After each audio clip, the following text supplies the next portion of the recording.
As I said, I have also had an issue with the state tax credit legislation.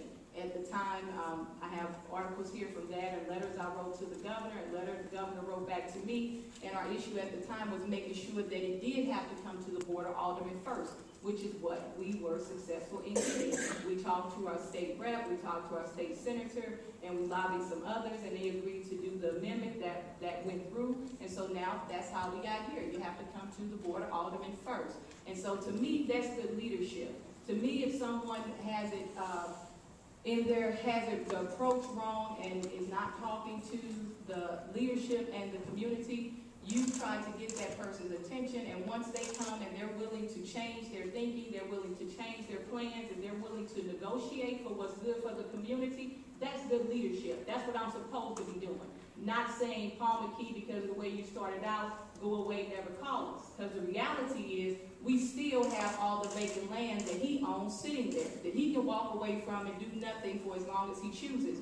So I didn't hurt him, I hurt the community if I do that. And so I've come to the table, I've spent endless hours with Paul, his team, the city's attorneys, the comptroller, everybody trying to hash this out to make sure it's a good deal for the city and for the community. And I think what we have here today, we have done a great job making sure of that. Yeah, I know it's very complex and a lot of people don't understand the TIF. That's why developers go and hire TIF attorneys and bond attorneys and everybody else to go through the complexity of the finances. So I won't try to explain that, because that's what our comptroller makes sure that we are not at risk, and our mayor's office makes sure of it, and we try to make sure of it as well.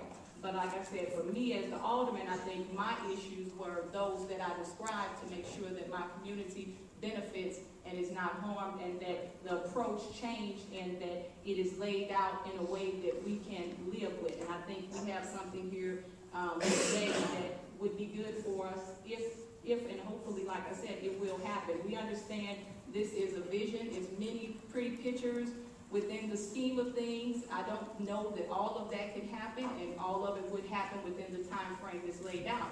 But I tell you what, if we could get half of that within 20 years, we will be way better than we are today. And so the only way I know to make something happen is to try. So if I'm not trying, then nothing surely will happen.